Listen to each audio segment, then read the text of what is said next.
ever since you began to build your empire. You've had a crutch to lean on. I swear in the name of Almighty God, I will take revenge on Tommy Shelby.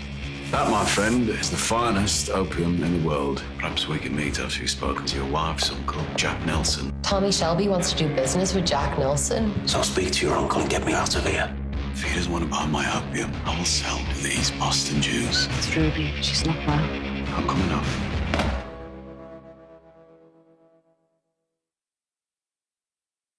एक जंग होगी और तुम में से एक मरेगा, पर कौन ये नहीं कह सकते।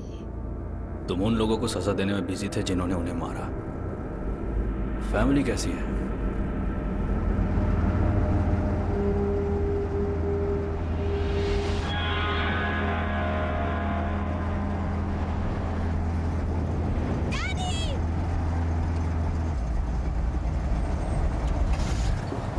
हेलो रूबी, मेरा बच्चा कैसा है? देखो जरा, मुझे बहुत याद आई तुम्हारी, बहुत याद आई। ये ब्लैक मैडोना है ना? आप हमारे लिए क्या लाए हैं डैड? और बेटा, ये अब ठीक है टॉमी, तुम बेकार ही वापस आ गए, पर अच्छा लगा तुम आए।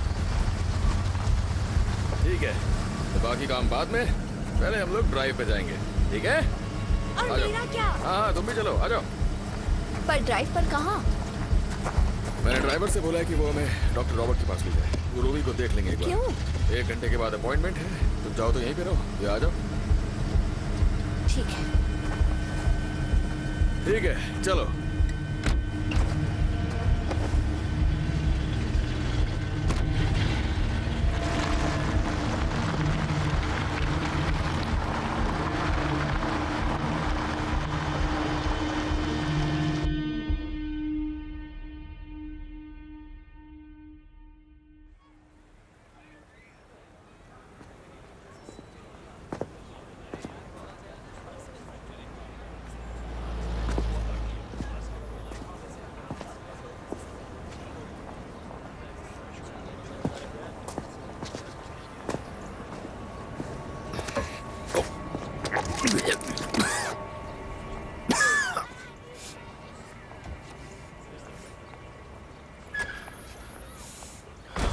टॉमी?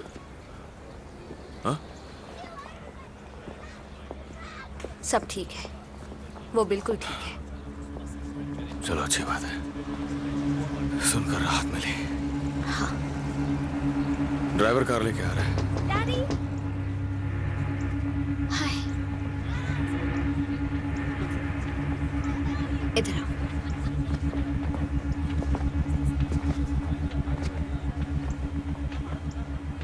तुम आखिरी बार कब सोए थे?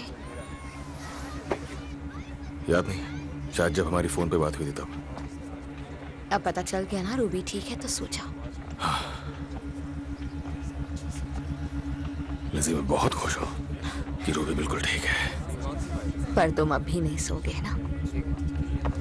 मैं जॉनी से बात करूंगा और एस्मेराल्डा से भी।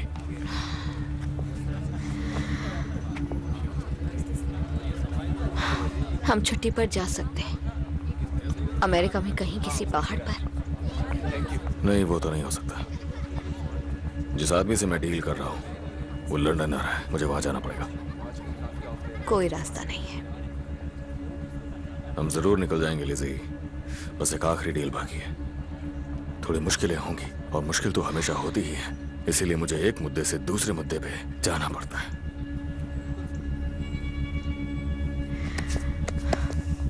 ये महसूस हुआ? कुछ भी महसूस होता है? तुम ऐसे बात करते हो जैसे सब कुछ किसी स्क्रीन पर देख रहे हो। के बाद, घर जाने के बाद बच्चों को फ्रांसिस के पास छोड़ देंगे और फिर हम दोनों अपने बिस्तर पर जाएंगे। और फिर मैं अगला मुद्दा बन जाऊंगी। अब तो सब ऐसा ही लगता है, सब कुछ एक लिस्ट में है।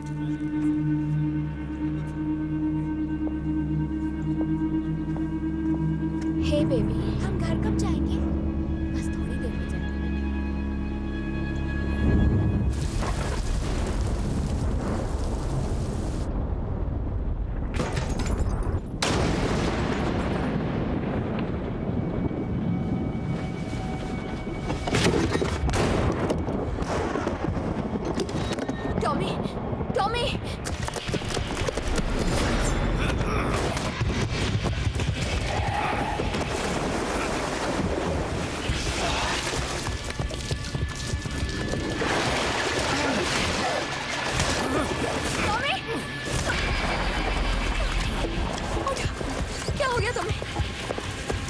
टॉमी इधर आओ। क्या हो रहा है? टॉमी, क्या हो रहा है? टॉमी,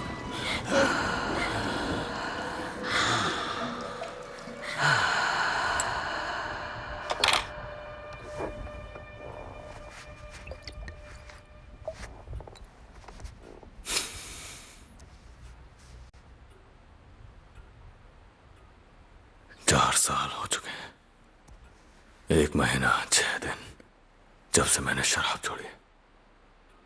मेरा दिमाग ठीक है, मैं अपने होश में हूं। ये पहली बार हुआ? एक बार शिप पे हुआ था, इतना बुरा नहीं। टॉमी, तुम्हें डॉक्टर को दिखाना चाहिए। बहुत काम बाकी है। ये सारा कसूर काम का है। जिनसे तुम मिलते हो, जो झूठ तुम बोलते हो। हम लोग चैन से बैठ नहीं सकते जब तक बॉस्टन का काम पूरा नहीं हो जाता। फिर आराम करेंगे,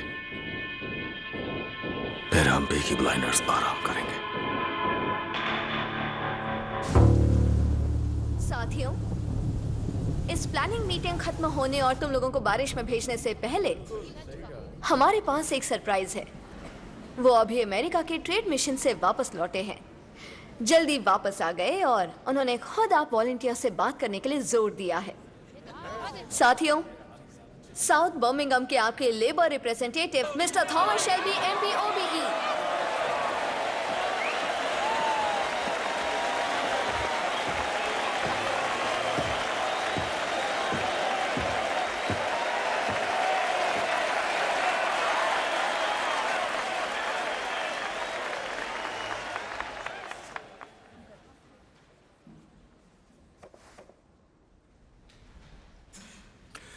मैं अपने साथ लाया हूं लंदन से ट्रेन में एक मैसेज वेस्टमिंस्टर से। नहीं नहीं नहीं नहीं, मैसेज नहीं है, मैसेज नहीं है, बल्कि मैं लाया हूं एक हुक्म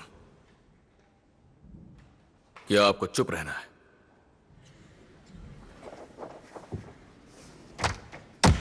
कुछ नहीं बोलना है आपको, एक शब्द नहीं। इस शहर के इस वक्त जो भी हालात है उनके बारे में, भुखमरी के बारे में, ना ही नौकरियों के बारे में, ना ही तनख्वाहों के बारे में, पर वो जो ऐश की जिंदगी जी रहे हैं, वो लोग बोल सकते हैं, वो लोग अपनी आवाजें उठा सकते हैं। पर यहां धुंध में खोए हुए तुम सभी लोग, आयरिश और इटालियन और इंग्लिश, जो समाज के लिए कुछ करना चाहते हैं, यहां तक कि हमारे समाज के कुत्ते और बिल्ली तक को चुप बैठना होगा, क्योंकि किंग और उनके सारे घोड़े, उनके सभी आदमी यही चाहते हैं कि आप लोग चुप रहो। लेकिन मेरे दोस्तों, आप ही लोगों को तनख्वाहों में कटौती झेलनी पड़ेगी, तरक्की में कटौती, इज्जत में कटौती, और आप लोग शिकायत भी नहीं कर सकते क्योंकि उसे देशद्रोह मान लिया जाएगा। आप सोल्जर्स जो फ्रांस की जंग में लड़े थे, अगर कुछ बोले तो गद्दार कहलाओगे। आप लोग जो उनकी जंगों, उनके उठने और उनके गिरने में शामिल हो, आप ही को उनकी मार झेलनी होगी, बोझ उठाना होगा, उन सभी अय्याश जिंदगी जीने वालों की खातिर जो चिल्लाते हैं आप पे। चुप रहो। पर यह शख्स जो आपके सामने है, यह चुप नहीं रहेगा। मैं चुप नहीं रहूंगा।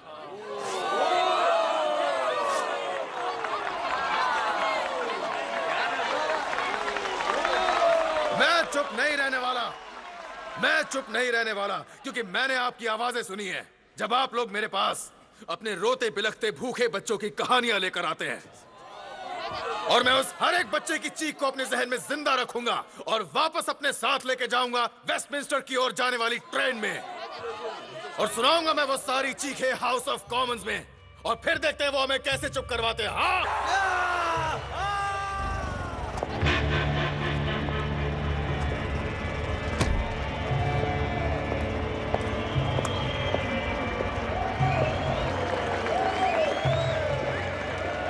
बताइए आप सब तो क्या वो बोझ आपस में बंटना नहीं चाहिए क्या?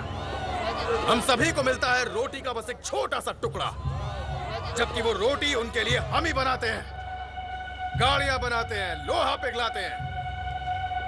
और किंग, याद रखना, वही है जो ये सारे फैसले लेता है। क्या उसे भी ये बोझ नहीं झेलना चाहिए? या फिर थोड़े से जख्म, दर्द, हाँ या नहीं?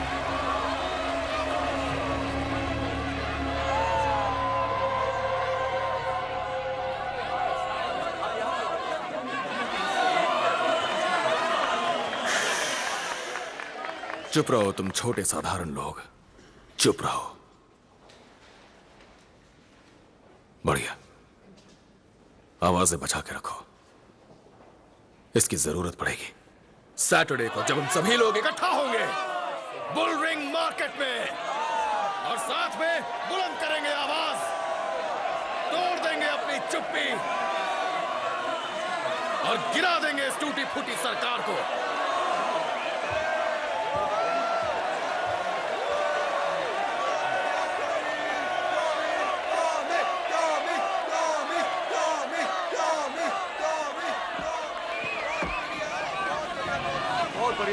Thank you. सच में बहुत बढ़िया। लॉरा मैके, बटालियन कमांडर फरमाना IRA। असली भाषण तो आपने सुना ही नहीं। आने के लिए शुक्रिया mister thank you, thank you. अभी जो सुना वही काफी था।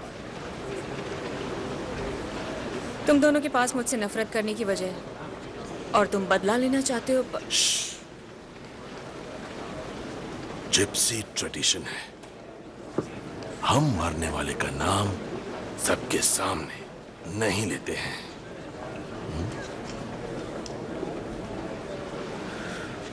लॉरा मैकी, शेल्बी फैमिली में हमेशा काम पहले आता और बदला बाद में। हमारे अपने जो गुजर चुके वो समझेंगे और मान भी लेंगे। चलो चलते हैं। हमने किसी भीड़ वाली जगह पर मिलना तय किया था। भीड़ की जरूरत नहीं है, तुम्हें अभी नहीं मारेंगे।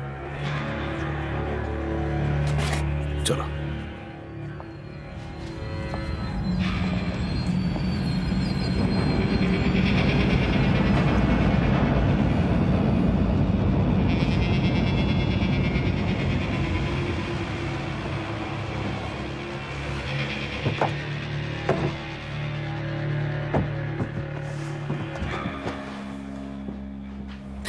जानते हैं मिस्टर शेल्बी, हम आपस में काफी वक्त से बिजनेस कर रहे हैं, लेकिन कभी मिले नहीं थे।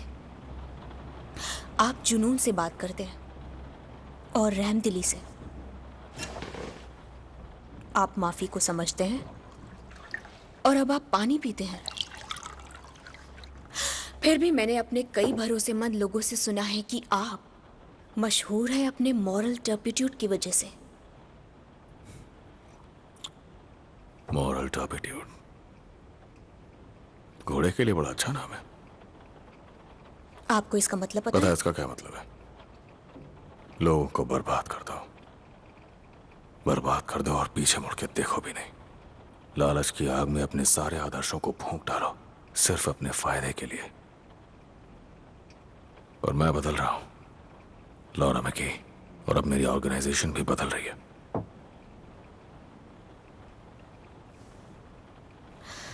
तो बॉस्टन में क्या हुआ? जैक नेल्सन ने इनकार कर दिया। तो क्या हम उसके इनकार को चुपचाप मान लें? ये वो लेटर्स हैं जो लिखे और भेजे हैं जैक नेल्सन ने पिछले 3 महीनों में।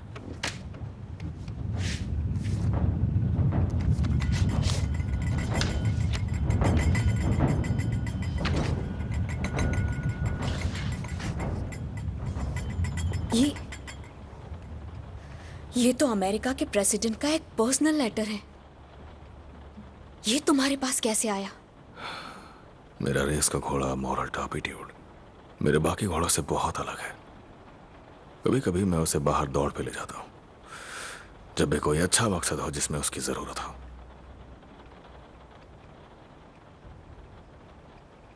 जैक नेल्सन लंदन आ रहा है। ऑफिशियली वो शराब के इंपोर्ट लाइसेंसेस लेने के लिए आ रहा है। अनऑफिशियली वो फैक्ट ढूंढने के मिशन पे है। वो देखना चाहता है कि फैशिज्म को कितना समर्थन है यहां ब्रिटेन में। बाद में प्रेसिडेंट को इसकी रिपोर्ट देगा। और हमें इससे क्या मदद मिलेगी? अपने बेटे को लिखे इस लेटर में जैक नेल्सन ने फैशिज्म को लेकर अपना समर्थन जाहिर किया है। और इस लेटर में बर्लिन में अपने दोस्त को लिखा है। इसमें ज्यूज के बारे में कुछ दिलचस्प बातें हैं। वो यूरोप में फैक्ट्स की जांच करने नहीं आ रहा है, वो यहां सबूत ढूंढने आ रहा है कि फैशिज्म ही जीतेगा। और तुम और मैं इस काम में उसकी मदद करने वाले हैं। मुझे लगा था कि आप सोशलिस्ट हैं।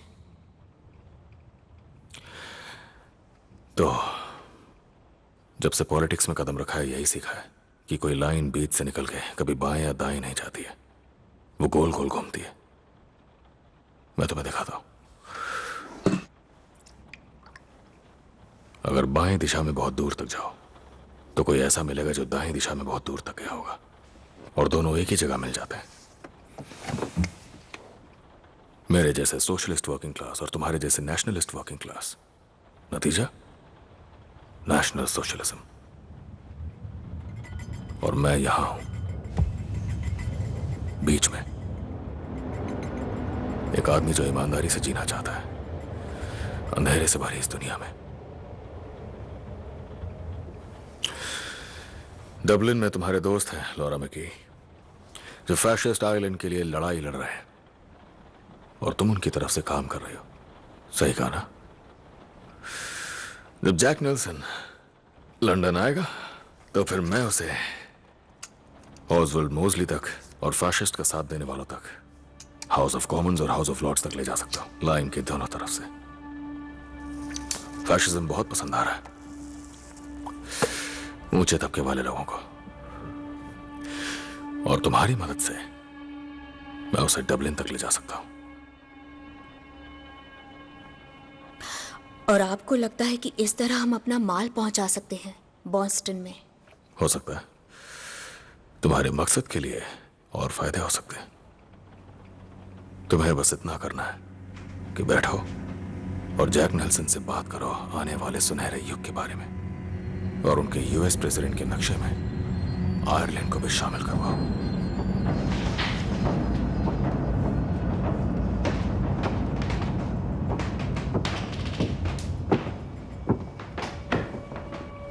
मैं यहाँ पर आर्थर को घर ले जाने आई थी। मुझे वो गैरिसन लेन में मिला एक सीरिंज के साथ।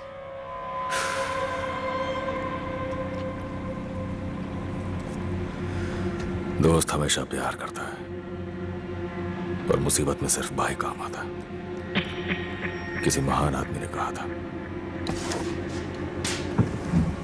मेरे दोनों भाइयों को मेरी जरूरत है, लेकिन ज्यादा जरूरत तुम्हें है। मेरे साथ चलो टॉमी। तो लॉरा मैकी, दुनिया बदलने में मेरी मदद करोगी? मिस्टर शेल्बी, मैंने नहीं सोचा था कि ये मीटिंग ऐसी होगी। सोच भी नहीं सकते थे। इसे हाँ समझे या ना? मेरा जवाब हाँ है। जवाब हमेशा हाँ ही होता है। पीछे का दरवाजा खुला है, वहीं से निकल जाना, और वापस लौट के अपने दोस्तों को बता देना टॉमी शेल्बी अब बदल चुका है।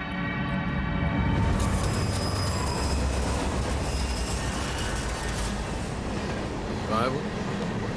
मुझे जब मिला तो सिरिंज खाली थी। वो कहीं पर भी पड़ा रहता है। ये क्या चल रहा है टॉमी? ये सब क्या चल रहा है? सब कुछ कंट्रोल में है एडा। पर मैं कंट्रोल में नहीं हूँ टॉमी। मैं तुम जैसी नहीं हूँ टॉमी, और ना ही पॉली की तरह हूँ मैं। पर मैं कोशिश कर रही हूँ बनने की। वो होती तो ये सब रोक देती। हम आर्थर को इससे बाहर निकाल लेंगे। मैं आर्थर की बात नहीं कर रही हूँ, मैं तुम्हारी बात कर रही हूँ। मैंने सुना अंदर क्या बातचीत चल रही थी। एडा, ये सब खत्म करने के लिए ही है, समझ रहे हो? ये सबका बाहर निकलने का रास्ता है, और इस रास्ते में मैं अच्छा भी करूंगा। नहीं, इस रास्ते में तुम सिर्फ बहुत सारा पैसा बनाने वाली हो। ठीक है, बात ठीक है। अगर मुझे मेरे अच्छे कामों का कोई भी इनाम मिलता है तो बहुत अच्छी बात है, लेकिन तुम्हें तुम्हारा पूरा हिस्सा मिलेगा, समझो। पर फैशिस्ट के बीच रहकर, उनके बीच रहकर ही मैं उन्हें कमजोर कर सकता हूँ। पॉली भी इसके लिए हाँ कहती, भले ही वो सोना और हीरा और बहुत से महंगे महंगे कपड़े पहना करती थी, पर अंदर से वो सोशलिस्ट ही थी।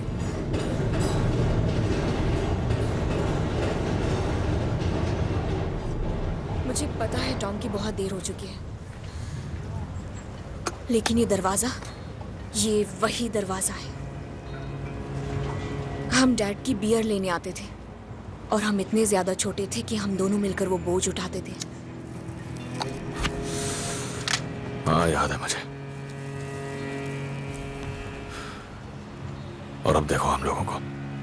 हाँ, मैं तो देख ही रही हूँ। और तुम भी अच्छे से देखो टॉम, क्योंकि हम में से एक यहाँ नहीं रहेगा। भाड़ में जाए ओपीएम और प्रेसिडेंट्स।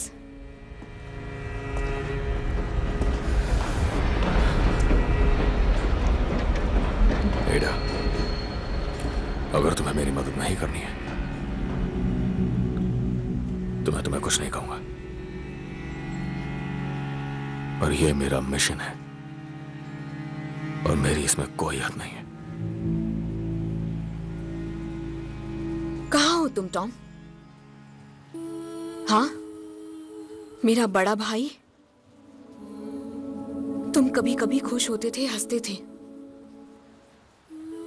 क्या तुम्हें ये जगह याद भी है? तुम गैरिसन में ऐसे चलते हो जैसे कोई अजनबी हो और यहां आकर सिर्फ पानी पीते हो। मैं जिंदा हूं एडा। हाँ, और खुद को मारने के लिए वजहें ढूंढ रहे हो। और शायद तुम्हें मिल भी गई हो।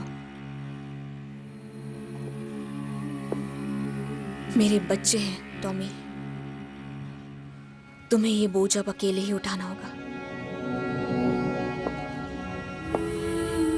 एक भाई अदमारा सा बड़ा रहता है गैरिसन में और दूसरा, उसकी कोई हदें नहीं है।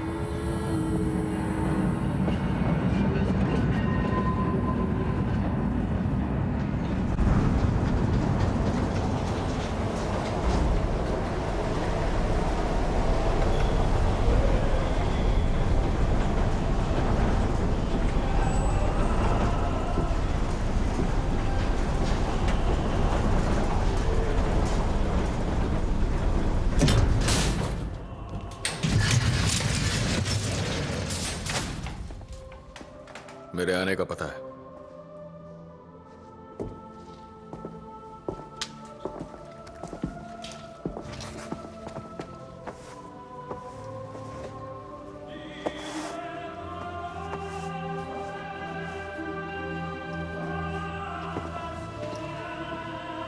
ओए, मिस्टर सोलोमन्स के सामने सिगरेट मत पीना, उन्हें नहीं पसंद है।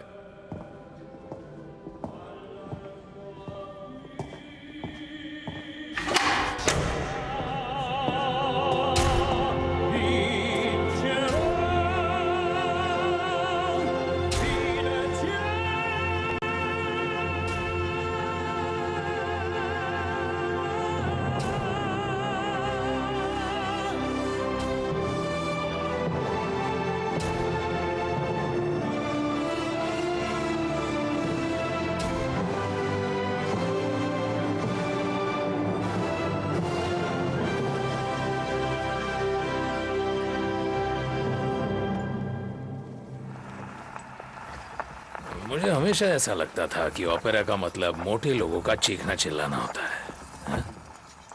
तो अब तुम्हें क्या लगता है?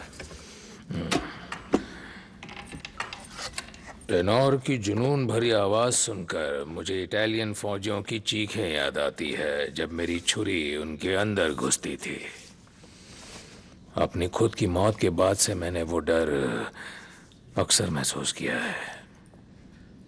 हाँ, सच में। लेकिन मैंने तय किया है कि इन आवाजों से लड़ने के बजाय मैं गीत लिखूंगा और खुद को एक ओपेरा में बदल दूंगा। इसे मत जलाना। नहीं, बिल्कुल नहीं। तुम्हें किसी ने बताया नहीं कि मुझे इससे तकलीफ है? मुझे बताया गया था एल्फी कि तुम दुनिया से अलग होके पूरा दिन ओपेरा सिंगर्स के ख्यालों में बस पागलों की तरह खोए रहते हो। ओपेरा और गाने का कोई लेना देना नहीं है। ये गाना नहीं होता, ये वो आवाजें होती है जिसे लोग शब्दों से पहले निकालते हैं। और तुम इसलिए स्मोक नहीं कर सकते क्योंकि स्मोक की वजह से मुझे दिखाई नहीं देता है, समझे?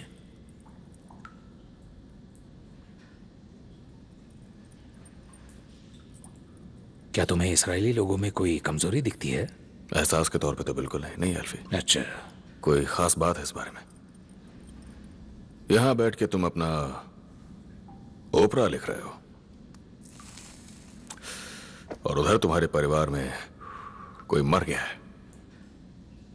चार्ल्स सोलोमन्स, तुम्हारे अंकल, जिनका नशे का कारोबार है और स्मगलिंग, प्रोस्टिट्यूशन से लेके जुए के कारोबार तक सब कुछ है ईस्ट बॉस्टन में। और पिछली जनवरी को बेचारे चार्ली को गोली मार दी गई कॉटन क्लब के बाथरूम में, और तुम्हारे जान पहचान के लोगों ने मारा, पर फिर भी तुमने कुछ नहीं किया।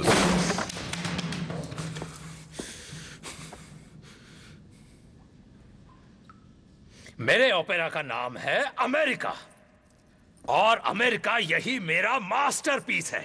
सच ये है कि तुम्हारे अंकल मर चुके, बॉस्टन हाथ से निकल गया, और तुम जो कभी पूरा कैम्पडेन टाउन चला रहे थे, अब तुम एक आदमी की सिगरेट तक नहीं बुझा सकते। उसकी जिंदगी तो बहुत दूर की बात है। तुम्हें मदद चाहिए एल्फी? मुझे बस एक ही चीज चाहिए और वो है फाइनल एक्ट। बस एक लाजवाब फाइनल एक्ट मेरे ओपेरा के लिए। हाँ? एल्फी, लगता है मैंने तुम्हारा फाइनल एक्ट लिख दिया है। तो अब आओ और यहां बैठो और जो कह रहा हूं वो सुनो।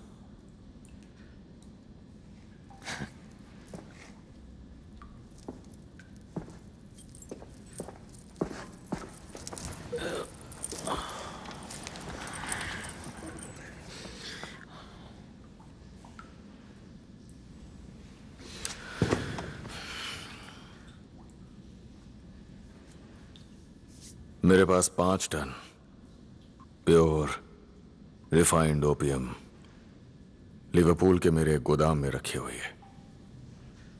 मेरे पास सेफ स्टोरेज है कनाडा के कोस्ट में। मेरे पास आदमी है जो इसे बांटना चाहते हैं टोरंटो में, क्वेबेक में, न्यूयॉर्क और बॉस्टन में। पैसा हाथ के हाथ मिल जाएगा, और मैं पूरे यकीन के साथ कह सकता हूं कि बॉस्टन में ताकत फिर से सोलोमन फैमिली के पास आ जाएगी।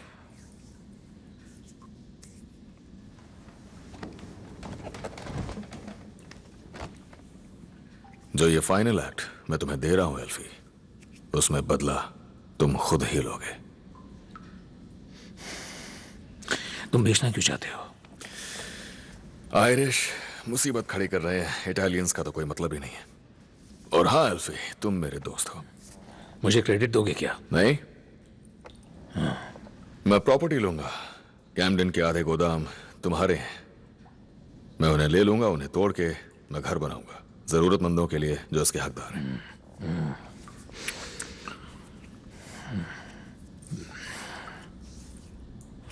हाँ, तो वो जो आयरिश लोगों का सलूक हमेशा मुश्किल भरा रहा है टॉमी, करीबन 700 सालों से।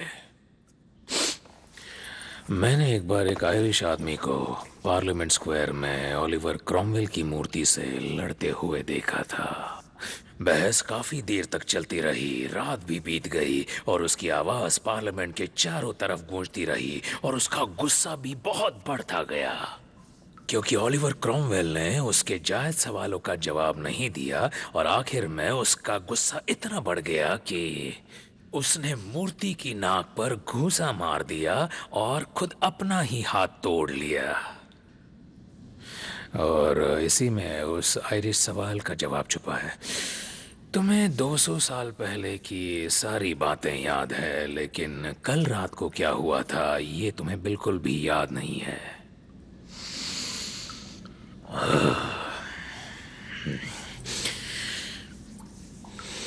एक टन कितने में? जॉनी, आज अकेली आई हूं। जैक ने कहा कुछ हफ्ते और, फिर तुम रिहा हो जाओगे। तुम लंदन कब जा रही हो?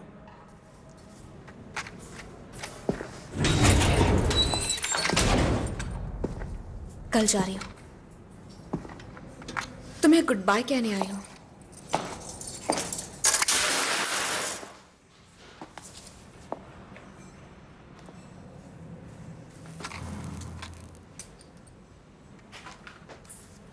लंदन में रहोगी तो डेविल से दूर रहना।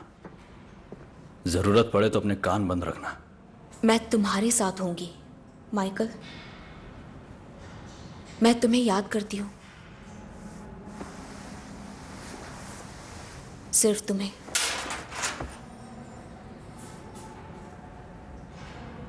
और टॉमी शेल्बी के बारे में फिक्र मत करो। मुझे मुर्दा आदमी से कोई मतलब नहीं। जैक कहते हैं कि उसे मरना होगा। तो तुम जैक को कहना कि इंतजार करे। कोई अगर टॉमी शेल्बी को मारेगा तो वो तुम होगे। मैं जानती हूं। और मैंने जैक से कहा, जैक ने कहा ठीक है, माइकल को करने दो। और बदले में वो पैसे ले सकता है जो टॉमी नहीं ले पाएगा। $5 मिलियन। डेविल मर चुका होगा और हम जीत जाएंगे।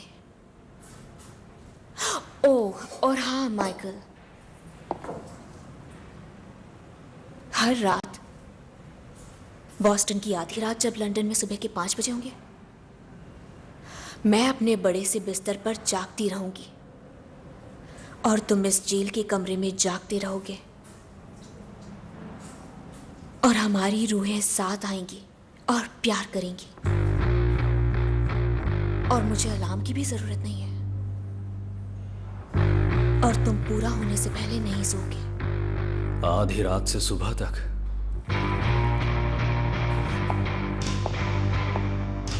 हर रोज, क्योंकि हमें एक दूसरे पर भरोसा है।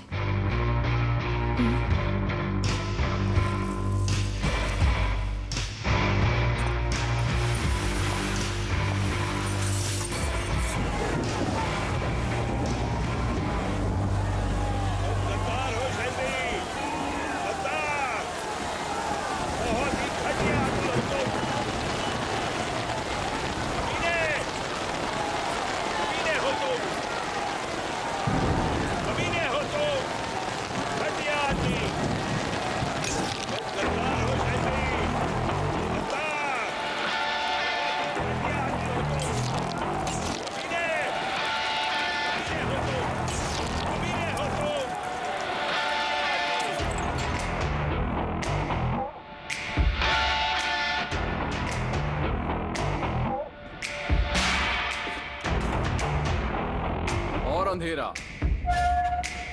और नीला और तेज और नीचे से भी। मेरी जान, कैसा लगा? तुम एकदम जबरदस्त लग रहे हो मेरी जान।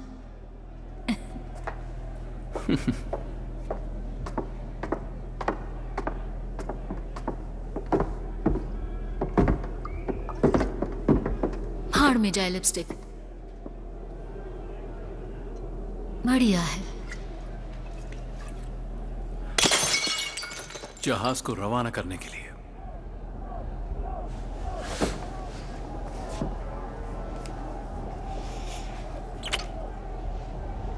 लंबी और डरावनी यात्रा है डायना। मुझे शर्मिंदा मत करना।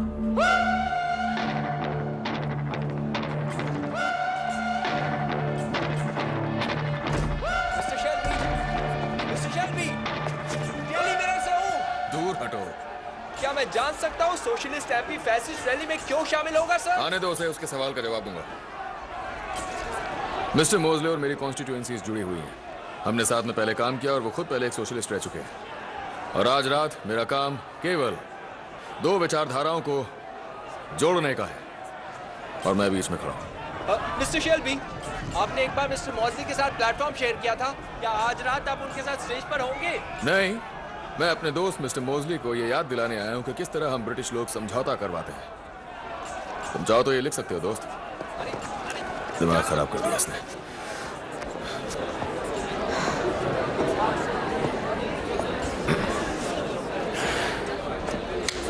लिजी, तुम्हें पता होना चाहिए कि मौजली की बेबी 6 महीने पहले गुजर गई थी। उसे हमारी तरफ से शोक जाहिर करो। आज रात वो अपनी मिस्ट्रेस के साथ होगा। और सुना है कि वो बहुत ऊंचे दर्जे की औरत है और मोजली के दुख में उसने उसका बखूबी साथ निभाया। जाओ मेरे रास्ते से, निकल जाओ। आर्थर यहाँ क्या कर रहा है? मोजली ने उसे बुलाया था और मैं मान गया। आर्थर ने मुझसे एक वादा किया था और वो वादा उसने तोड़ दिया। टॉमी, मैंने अपनी तरफ से पूरी कोशिश की। इसने अपने जुराबों में ड्रग छुपाए हैं। एक एक को देख लूंगा। आर्थर, अंदर आ जाओ। चलो अंदर आ जाओ। आ जाओ, हाथ हटाओ। आ जाओ, अंदर आ जाओ। मेरा भाई टॉमी, जॉनी डॉग्स, बस मोजली ने मुझे बुलाया है। उसने कहा था काले कपड़े पहन कर आना। मैंने कहा फिर मैं सबके जैसा लगूंगा। लिज़ी, आ जाओ, आ जाओ। बहुत सुंदर लग रही हो। मुझे पता है मैंने तुम्हें शर्मिंदा किया है। मैंने तुम्हें शर्मिंदा किया है, मुझे पता है। मुझे माफ कर देना टॉमी, मैं तुमसे माफी मांगता हूँ। माफी मांगता हूँ तुमसे। मुझे माफ कर देना टॉमी, मुझे ऐसा नहीं करना चाहिए था। जॉनी डॉग्स को देखो। अपना मुंह बंद रखो। एक ड्रिंक्स ला के दो। जॉनी, अपनी शर्ट उतारो और मुझे दो।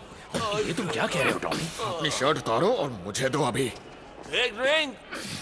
आर्थर, ये मेरी गलती है। ये मेरी गलती है।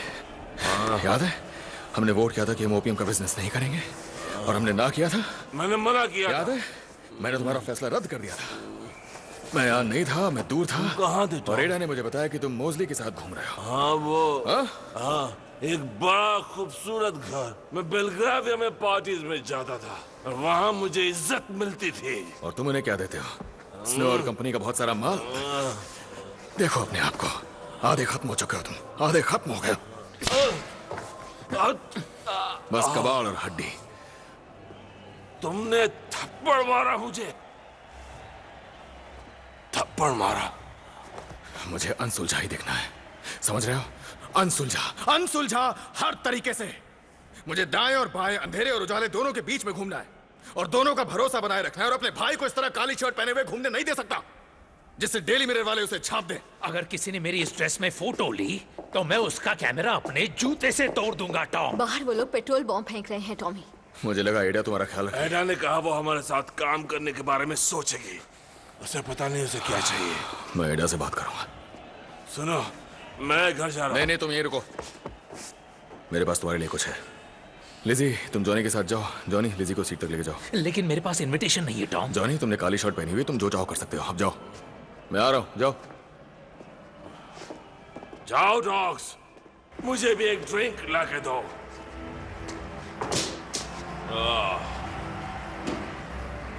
टॉम, मेरी ओर देखो। आर्थर, अमेरिका जाने से पहले मैंने एक खत लिखा था। किसको? लिंडा को। उस खत में मैंने लिखा था, लिंडा, क्रिश्चियन औरत होने के नाते तुम्हें माफ करने में यकीन है? उसके जवाब में मुझे ये मिला 2 दिन पहले। देखो इसे।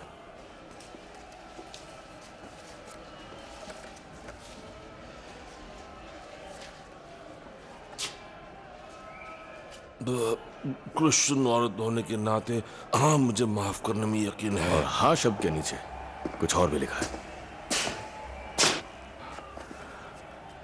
आर्थर, मैं क्रिश्चियन नहीं हूं, लेकिन मुझे भी माफ करने में यकीन है। तो नशे से दूर रहो। 2 हफ्तों तक कोई नशा नहीं करोगे तो फिर मैं लिंडा को एक और खत लिखूंगा, क्योंकि मुझे पता है वो कहां है। तुम पहले जैसे हो जाओ। मुझे मेरा भाई वापस चाहिए। बहुत काम करना है और असली काम करने वाला आदमी चाहिए। तुम मुस्कुराए टॉम, अपने मुस्कुराहट को देखो। कितना वक्त हो गया। अब आओ देखते हैं वो घटिया इंसान क्या कहता है। चलो। हाँ ठीक है, आ जाओ। हाँ चलो। वो घटिया लोग हैं टॉमी। काली शर्ट और जूस। आओ देखते हैं क्या चल रहा है। आ जाओ। तुम यही रहो, कुछ मत करना टॉमी। इन्हें मैं संभालता हूँ। चलो इधर आओ, मैं तुम्हें दिखाता हूँ। चलो, ये ले।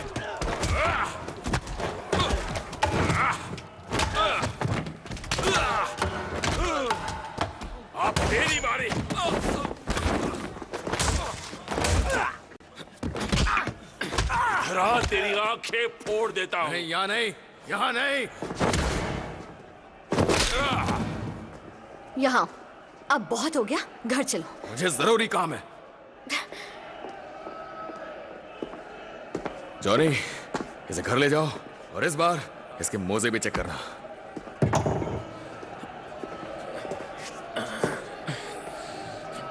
अरे यार,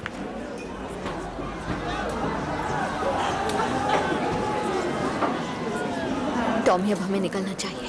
इस अमेरिकन बिजनेस को रहने दो, सब है हमारे पास। नहीं, अभी उतना नहीं है। लो वो आ गए। मुस्कुराना मत भूलना। आ जाओ।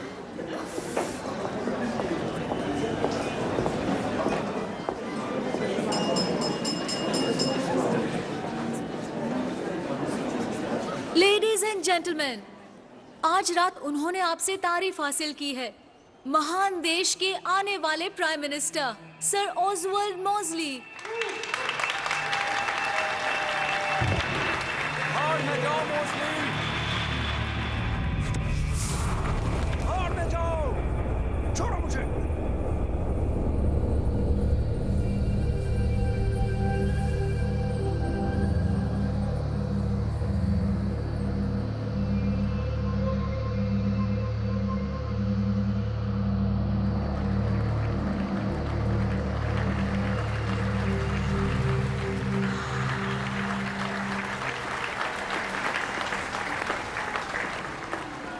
बुरी लग रही हूँ। तुम बहुत खूबसूरत हो लिज़ी, पर मुझे इस औरत को इम्प्रेस करना है तो मैं एक्टिंग करूंगा जैसे ये भी बहुत खूबसूरत हो। मॉज़ली,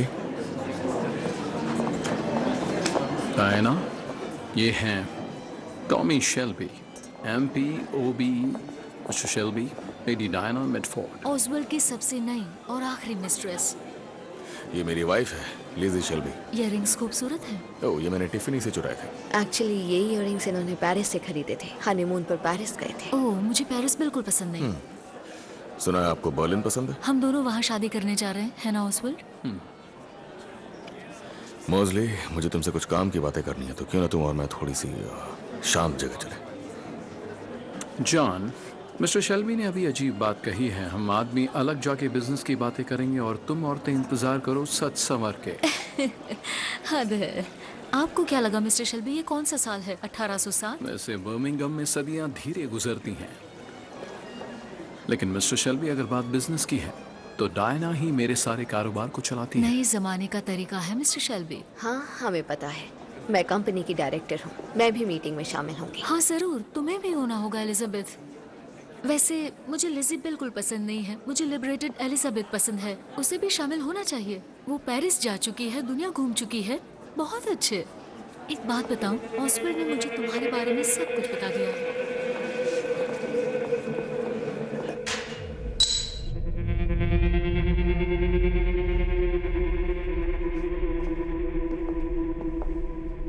सिर्फ 3, क्योंकि मुझे पता है कि आजकल मिस्टर शेल्बी नहीं बर्लिन पीते। में हमारे दोस्त भी नहीं पीते। चलिए, कम से कम ये बात तो एक जैसी है। ओह, मुझे लगता है उनमें काफी चीजें एक जैसी होंगी। मुझे रिपोर्ट दो Shelby. Officially Jack Nelson London में इंपोर्ट लाइसेंसेस खरीदने आया है, और अनऑफिशियली वो रूजवेल्ट का आदमी है।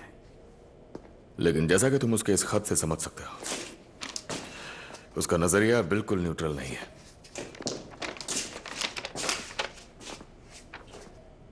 दूसरे पैराग्राफ के नीचे पढ़ो। अपने आप में जो ठीक होता, पर मिलके इनकी रेस खराब है। एलिजाबेथ, क्या तुम्हें पता है कि प्रेसिडेंट रूजवेल्ट तक का ब्रिज क्यों इतना जरूरी है? असल में नहीं, मुझे इस बिजनेस के बारे में ज्यादा कुछ नहीं पता।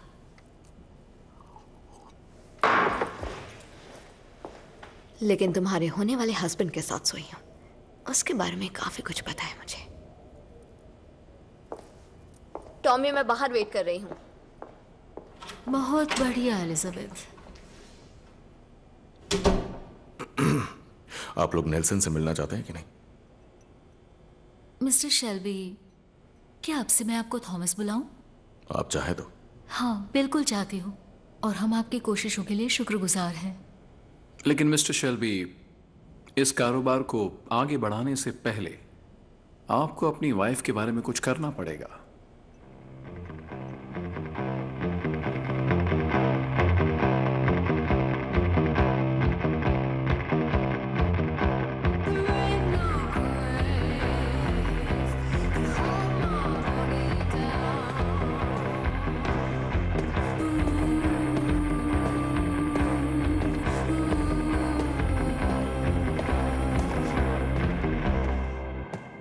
Mister Shelby. हाँ मिस्टर नेल्सन। मैं जल्दी आ गया। मैं इतने खूबसूरत चर्च को अच्छी तरह से देखना चाहता था। तुम कैथलिक हो मिस्टर शेल्बी। मुझे उम्मीद थी कि चर्च में मिलेंगे तो हम दोनों सोच समझ के झूठ या सच बोलेंगे। खैर, आपकी उम्मीद बेकार हो जाएगी। यहां कोई भी नहीं सुन रहा है। तुम ऊपर वाले में यकीन नहीं रखते? नहीं। मेरे देश में कैथलिक्स के साथ जो बर्ताव हुआ उससे मुझे गुस्सा आया। उसकी वजह से मैं ऐसा हूं। तुम किस बात पे नाराज हो? धीमापन किसी भी चीज में। मैं हर चीज को जल्दी पा लेना चाहता हूं। दो कामकाजी कैथोलिक लड़के, उन्होंने तुम्हारे साथ कुछ किया क्या बचपन में? कोई आदमी अंधेरे में? मैं अपने पास एक स्क्रू ड्राइवर और ब्लेड रखता था और सबको लगता था कि मेरे अंदर श्राप देने की शक्ति है। दे सकते थे? हाँ बिल्कुल। सबसे पहले मैंने एक प्रीस्ट को मारा। और तुमने? हरी आंखों वाला एक प्रशियन लड़का था। वो पहले ही अंडरग्राउंड था। आखिरी बार कब खून किया था मिस्टर शेल्बी?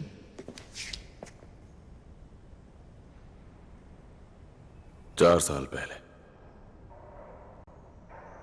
उसका नाम था थॉमस शेल्बी। वो विस्की पीता था।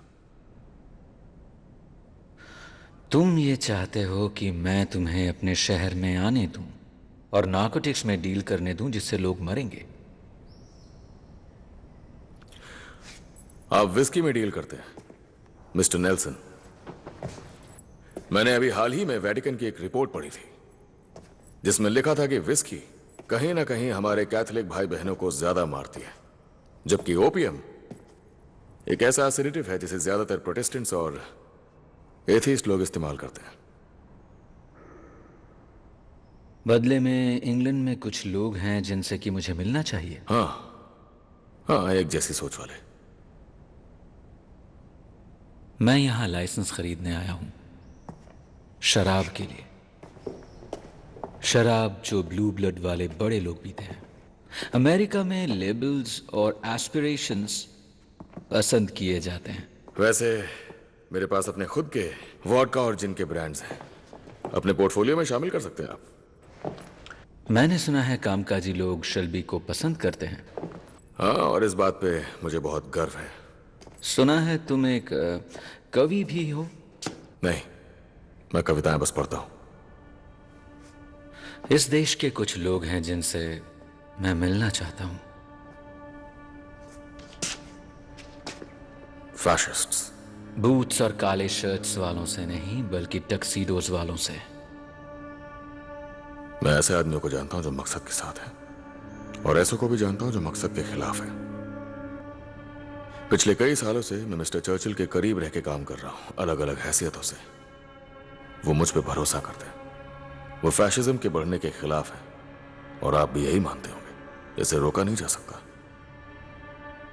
वैसे मैं आपको ऐसे काबिल लोग दे सकता हूं जो मकसद के समर्थन में है, और मैं आपको एक पूरी रिपोर्ट भी दे सकता हूं चर्चिल की स्ट्रैटेजीज पे। ये सब साउथ बॉस्टन तक पहुंच बनाने के बदले में?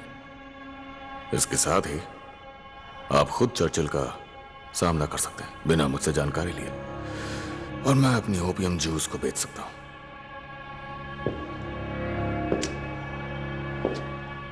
आप बहुत बहादुर इंसान हैं मिस्टर शेल्बी। एक वॉर हीरो मैंने सुना। मैं जिस भी वॉर हीरो से मिलता हूं, हर कोई अपने आप को मार डालना चाहता है। तो डील पक्की है मिस्टर नेल्सन?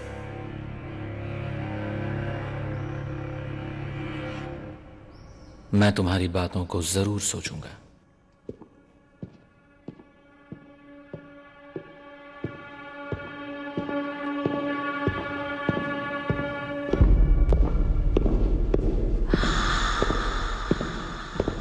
रूबी, तुमने स्पेलिंग्स लिख ली?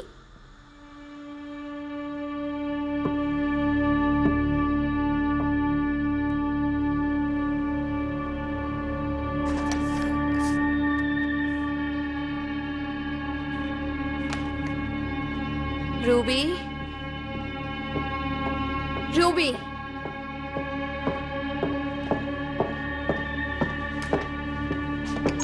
Ruby,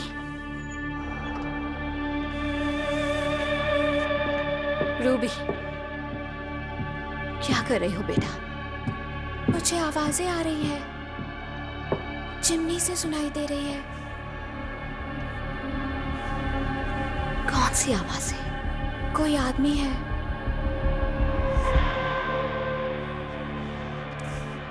gentleman, mister Thomas Shelby, Birmingham south से।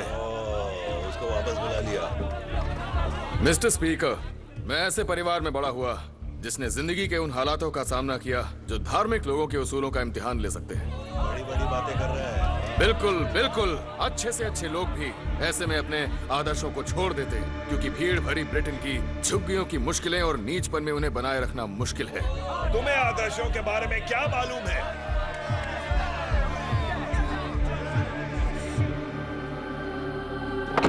जल्दी करो प्लीज। और इसीलिए मिस्टर स्पीकर, मैं इस हाउस के सामने पेश करना चाहूंगा एक बिल जिसमें क्रांति लाने का दम हो हाउसिंग के मामले में इस पूरे देश में, जिसके तहत झुग्गियों को हटा करके नए घर बनाए जाएंगे, नए पैमानों के साथ, सेहत और साफ सफाई को ध्यान में रखते हुए। Westminster 245, house of Commons.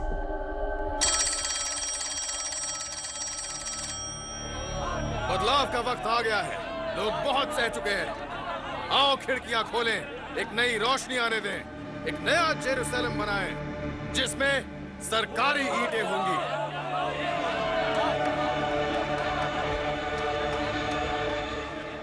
वहां अंदर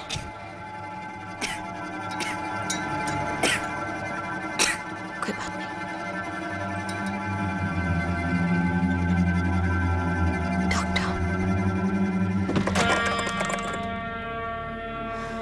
वेस्टमिंस्टर 245।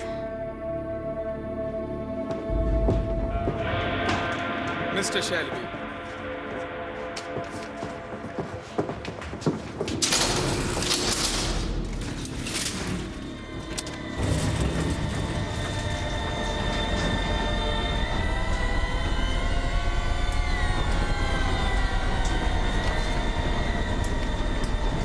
टेक्नर, मोरा, ओ बेंग, रुक रुक के बाद। फैमिली कैसी है?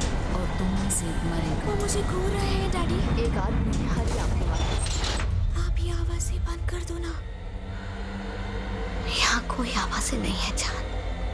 ये वही आदमी है, कह रहा है कि वो मेरे लिए आ रहा है और वो डैडी के लिए भी आ रहा है।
शेल्बी, अंदर सब ठीक तो है ना?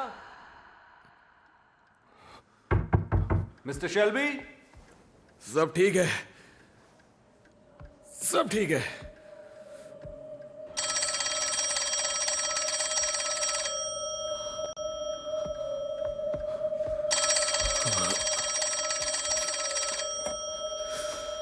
हेलो टॉमी, टॉमी उसे 101 बुखार है, किसी चीज से नहीं उतरा। अभी यहाँ प्लीज।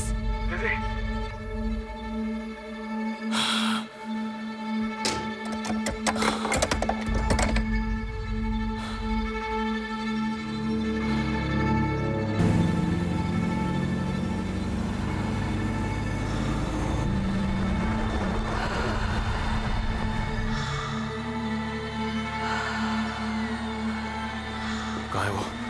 ऊपर है डॉक्टर के साथ।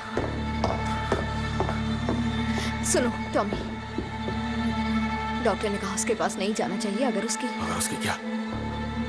खांसी में खून आ रहा है।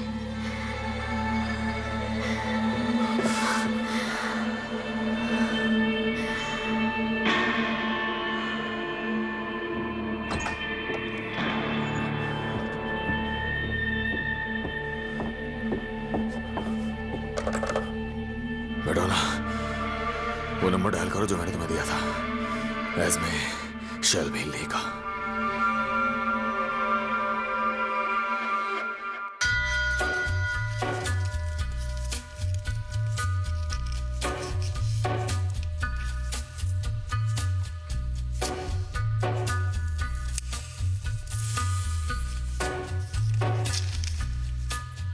On a gathering storm comes a tall, handsome man in a dusty black coat with a red right hand.